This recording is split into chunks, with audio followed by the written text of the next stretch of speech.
Bonjour à toutes et à tous, nous sommes à Brioude aujourd'hui en Haute-Loire. Tout de suite, le sommaire. Nous débuterons cette émission avec Evelyne Pays à l'Office de tourisme de Brioude. Nous partirons ensuite à Boissé en compagnie du maire de la commune André Poncé. Enfin, nous terminerons à La Chaise-Dieu avec Silène Sals, la présidente du comité de jumelage de la ville.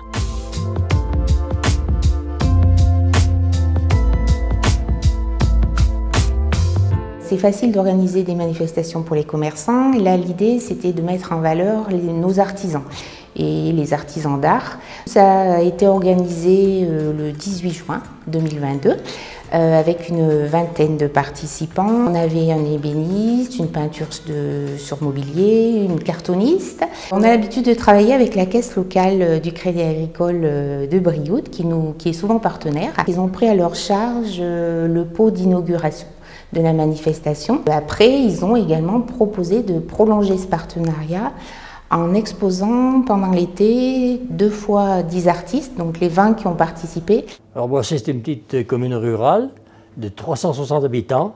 Suite à la disparition de nos commerces en milieu rural, on a réfléchi la municipalité avec l'association des marchés du soir pour l'ouverture d'une épicerie. Le local, il est communal. Oui. L'association a priorisé de travailler avec des producteurs locaux. Le Crédit Agricole, je les ai sollicités et ils ont répondu présent efficace à notre demande. Le déclic, ça a été donc cette période du Covid où on a réfléchi et la guerre en Ukraine qui a été un peu le révélateur. On s'est dit il faut vraiment que la jeunesse prenne conscience qu'il y a d'autres Européens et qu'on est différents, mais qu'il faut qu'on apprenne de nos différences. On avait 15 jeunes impliqués dans le projet. Oui.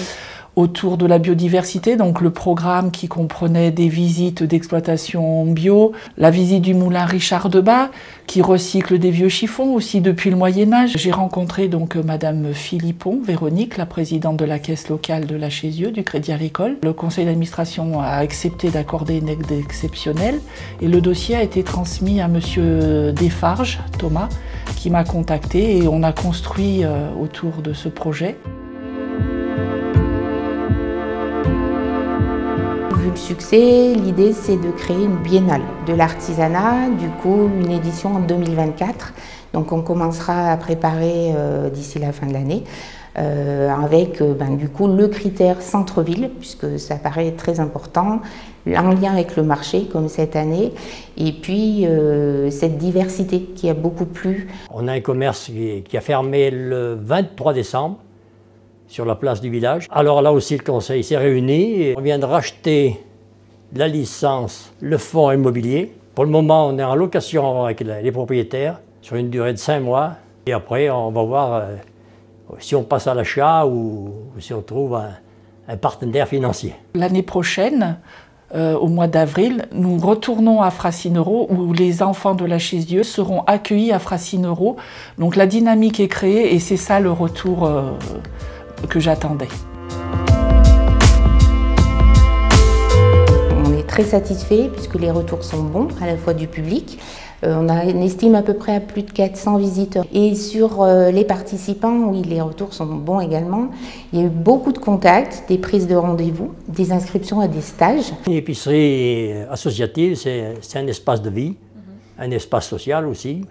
Et un espace de rencontre où les gens discutent, se voient. J'ai eu un retour, je vais vous faire rire, d'une maman qui un matin en amenant son fils et le jumeau italien me dit « Vous savez, Silène, mon fils m'a dit ils sont pas très jeunes au comité de jumelage, mais qu'est-ce qu'ils sont dynamiques, ils nous crèvent ». Donc voilà le retour. Mais le retour le plus formidable pour moi, c'est de voir que la dynamique qui a été créée. C'est la fin de cette émission, merci de nous avoir suivis, à bientôt. Retrouvez la semaine prochaine un nouvel épisode de Carnet de territoire.